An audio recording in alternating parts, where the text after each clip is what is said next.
Ya, halo, assalamualaikum warahmatullahi wabarakatuh. Salam jumpa, saya Bung Jas Bimasina. Jumpa di dalam acara Monika Berita dan Informasi. Di dalam Monika Berita dan Informasi akan saya sampaikan berita-berita untuk wilayah Baitul Timur dan sekitarnya yang berkaitan dengan kabar COVID dan sekitarnya. Dan Anda masih bersama kami di 92,9 FM dan 91,3 FM. Kemudian Anda juga bisa untuk mengikuti YouTube kami, yaitu di Radio Spasi Monika, Spasi Surya, Spasi Baitul Timur.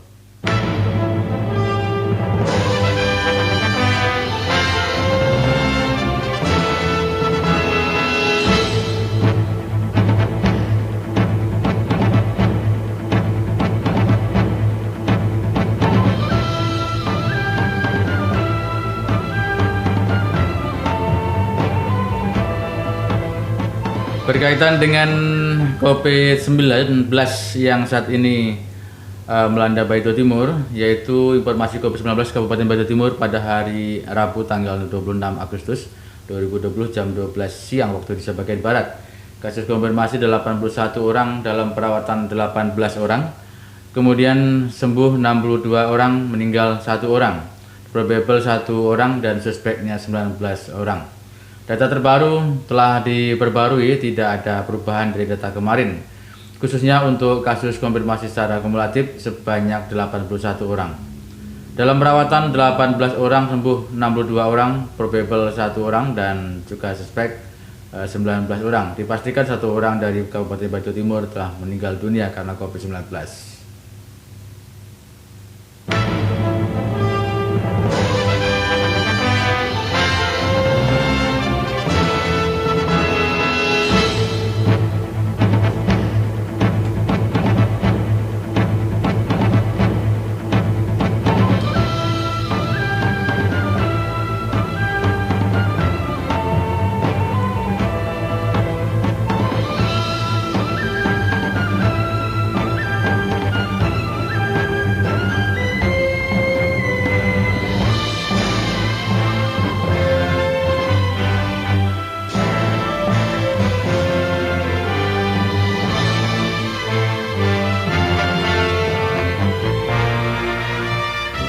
Masih dari Baitul Timur, kita lanjutkan Monika Berita dan Informasi.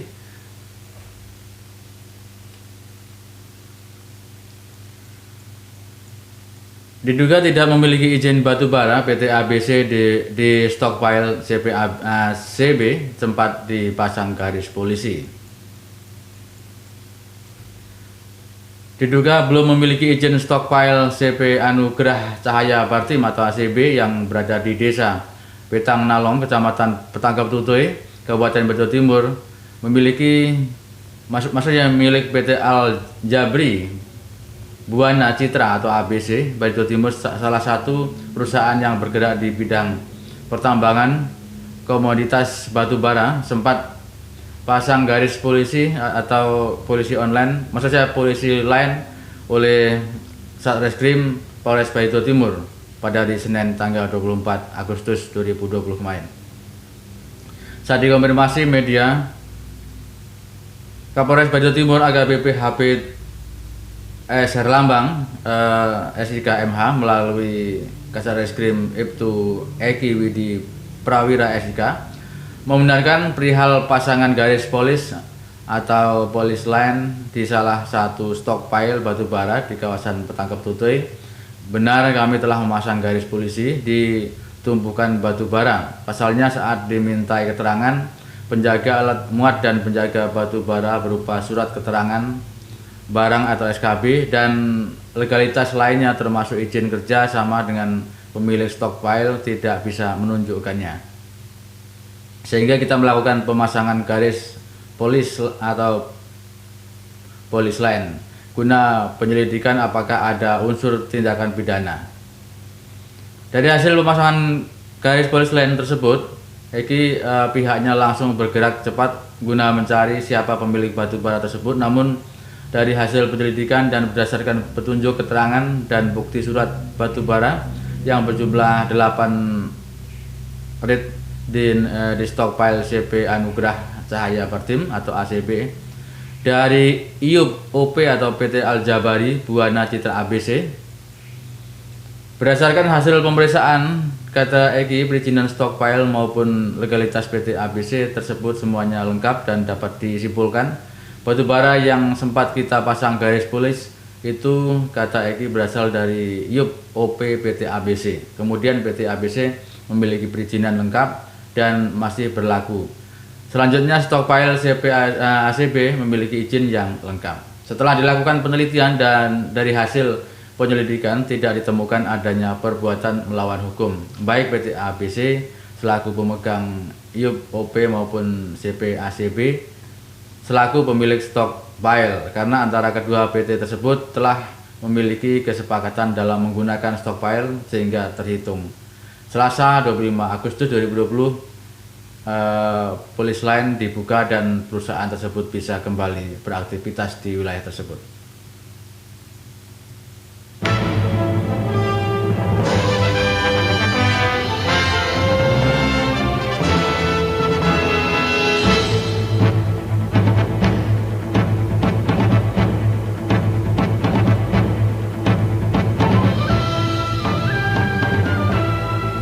Kita lanjutkan masih di Monika Berita dan Informasi. Protokol Kesehatan Polda Kalimantan Tengah membagikan 3.000 masker dan 100 sembako kepada masyarakat. Guna mendisiplinkan masyarakat terhadap protokol kesehatan, Polda Kalteng membagikan 3.000 masker yang akan didistribusikan oleh 50 personil TNI, Polri, dan Satuan Polisi Pamong Praja, serta melibatkan 20 orang organisasi masyarakat. Kegiatan tersebut dilepas secara langsung oleh Kapolda Kalteng Irjen Pol Dedi Prastio M.Hum MSI MM yang bertempat di lobi Mapolda Kalteng pada hari Rabu ini. Dalam kegiatan tersebut, Kapolda didampingi oleh Wakapolda Brigjen Pol DRS Endro Wiono MSI, Direktur Komsel Korlantas Polri Brigjen Pol Profesor Dr. Krisnanda Dwilaksana MSI, serta pejabat utama Polda Kalteng. Kapolda Kalteng menyampaikan jika pihaknya selain membagikan masker juga membagikan paket sembako kepada masyarakat yang membutuhkannya, dengan serta melakukan edukasi masyarakat tentang protokol kesehatan dengan sasaran pusat keramaian masyarakat seperti pasar.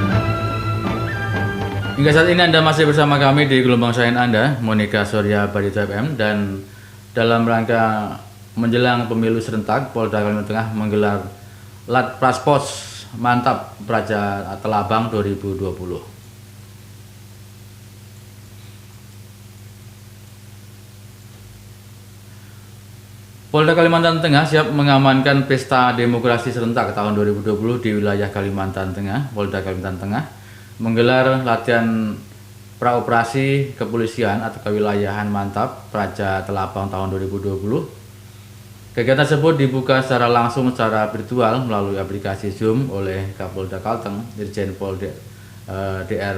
Dedi Prastio M.Hum MSI MM melalui Karops Kambes Pol Andreas Wayan Wicaksono SIK yang bertempat di Aula Rupatama Mapolda Kalteng pada hari Rabu ini. Dalam kegiatan tersebut, Karop didampingi oleh Dansat Brimob Kambes Pol Bambang Wijanarko SIK MSI, Direktur Samapta, Kambes Pol Susilo Wardono SIK MH, dan pejabat utama Polda Kalteng, serta diikuti seluruh personil yang terlibat operasi mantap Praja Telabang tahun 2020 secara virtual melalui aplikasi Zoom.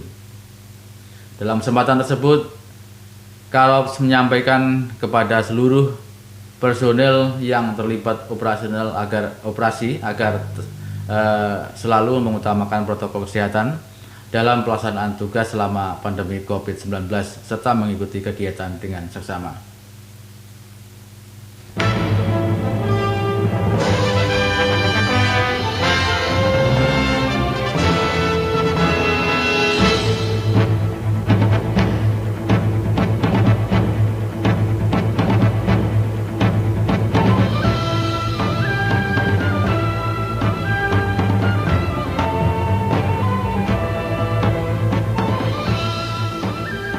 Di sisi lain, Dinas Koperasi Batu Timur menggelar pelatihan peningkatan SDM UMKM.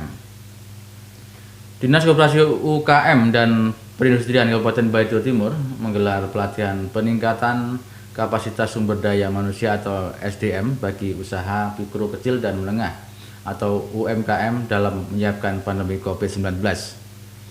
Pelatihan dengan sasaran utama adalah membangun jiwa kewirausahaan bagi pelaku UMKM tersebut digelar di Aula Hotel Indrajaya pada hari Tamiang Layang pada hari Rabu, tanggal 29 Agustus 2020.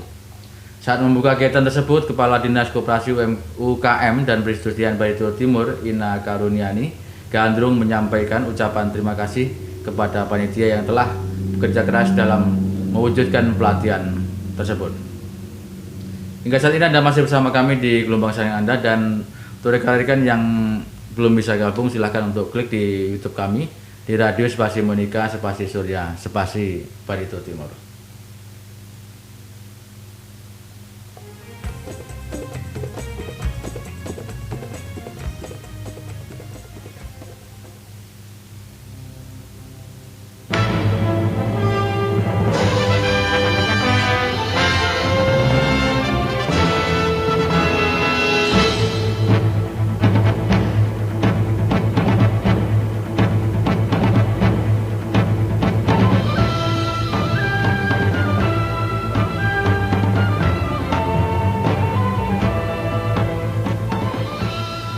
Dan kini akan saya sampaikan untuk berita yang terakhir. Sidang kasus seleksi perangkat desa kembali digelar. Sidang perkara perdata antara penggugat Larianto dan kawan-kawan yang tergabung dalam Persatuan Perangkat Desa Indonesia PPDI Kabupaten Batu Timur melawan tergugat Bupati Batu Timur dan turut tergugat Sekretaris Daerah Sekda Batu Timur kembali digelar di Pengadilan Negeri BN Tamiang Layang pada hari Selasa kemarin. Sedangkan perkara perdata nomor 11 garing PDT-G/2020-PN Tamiang Layang ini kelanjutannya sidang terdahulu dengan agenda mendengarkan keterangan saksi dari pihak tergugat, dan turut tergugat dalam kesempatan tersebut pihak tergugat dan turut tergugat menghadiri 3 orang saksi. Sebagaimana sidang sebelumnya, PN Tamiang Layang menyediakan layar televisi di luar ruang sidang untuk pengunjung yang tidak bisa masuk ruang sidang Chandra karena terbatasnya ruang sidang dan mengikuti protokol kesehatan COVID-19. Dan ini adalah berita yang terakhir untuk saat ini. Terima kasih banyak atas kebersamaannya. Saya Bung Jos Bimasina mengucapkan mohon maaf yang sebesar-besarnya atas kekurangan kami dan kata-kata kami tentunya. Dan mari maju selangkah seiring perkembangan zaman. Assalamualaikum warahmatullahi wabarakatuh dan dadah.